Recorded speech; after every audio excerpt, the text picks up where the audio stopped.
SIR मॅपिंगमध्ये काही BLO ठरतायत अडथळे, काही शैक्षणिक संस्थांचा अडमुठेपणा, BLOचा हलगर्जीपणा उघड. वारंवार गैरहजर राहणाऱ्या BLOवर कारवाईची नागरिकांची मागणी. जालना शहरात सुरू असलेल्या SIR मॅपिंग प्रक्रियेत अनेक अडचणी समोर येत असून काही शैक्षणिक संस्था BLO यांना मॅपिंगसाठी वेळ देत नसल्याचं उघड झालंय, तर काही ठिकाणी शिक्षक असलेले BLO स्वतःच हलगर्जीपणा करत असल्याची बाबही समोर आली आहे. आज बुधवार चंदनजिरा परिसरातील एकता चौक इथं SIR मॅपिंगसाठी विशेष कॅम्पचं आयोजन करण्यात आले होते. या कॅम्पमध्ये परिसरातील सुमारे 10 ते 12 BLO उपस्थित होते.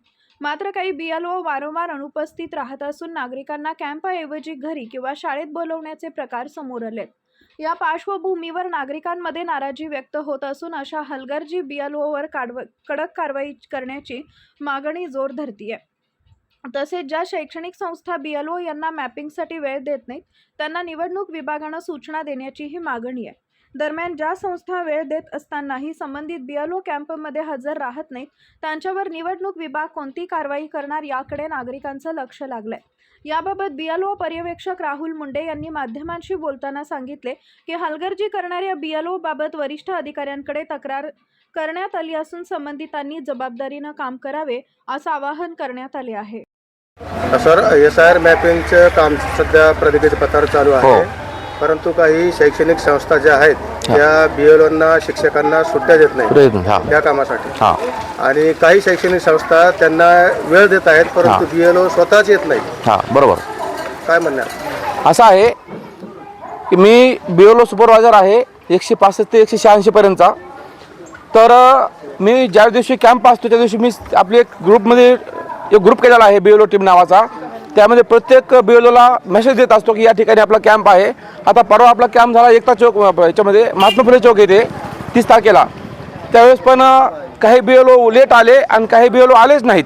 तर असं नाही व्हायला पाहिजे, कारण काय होतं की मतदाराची गैरसोय होते. मतदार फार अपेक्षेने येतात कॅम्पमध्ये, परंतु तो BLO जागेवर नसल्यामुळे त्यांची गैरसोय होते. आणि काही शैक्षणिक संस्था अशा आहेत की ती BLOला लवकर सोडित नाहीत. समजा माझा कॅम्पचा टाईम 12चा आहे तर BLO 2 वाजता येतात. मग मतदारांनी किती वेळ चक्रा मारायच्या कॅम्पमध्ये, त्यामुळे त्यांची गैरसोय होते. तर मी विनंती करतो की शैक्षणिक संस्थावाल्यांना आणि त्या BLOला की त्यांनी असं न करता आपलं कर्तव्य बजावावं. निवडणूक आयोगाकडून शैक्षणिक संस्थांना सुद्धा काही सूचना दिलेल्या असतील? हो, दिलेल्या आहेत. वेळ देण्यासाठी हो, दिलेल्या आहेत. तरी पण काही शिक्षण संस्था BLOंना सोडित नाहीत. तशी मी तक्रार तहसीलदार मॅडमकडे केलेली आहे. आणि जे BLO आतापर्यंत आलेच नाही त्यांचं काय? आता आपले काही BLO आहेत 176. त्यांचा नातू मुंबईला ॲडमिट असल्यामुळे त्यांचं काम बरंचसं पेंडिंग आहे आणि काही काम त्यांनी व्हॉट्सअपद्वारे केलेलं आहे.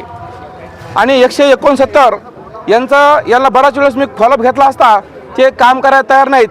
काही वेळापूर्वी काही सामाजिक कार्यकर्त्यांनी त्यांना फोन केला तरी पण त्यांनी टाईम वाहून नेला, इथं हजर झाले नाहीत. काल तहसीलदार मॅडमनी असं सांगितलं की शनिवार आणि रविवार येस कंपल्सरी कॅम्प राहणार आहे. हो, तहसीलदार मॅडम सगळे तयार आहेत का? हो, तहसीलदार मॅडमनी काल जी पत्रकार परिषद झाली ते सांगितलं की ज्या टीमचं किंवा ज्या सुपरवायझरचं काम कमी आहे अशाने शनिवार रविवार रोजी कॅम्प घेऊन आपल्या एरियातलं मॅपिंग पूर्ण करायचं आहे. काय नाव आपलं? Rahul Munde sir, BLO supervisor.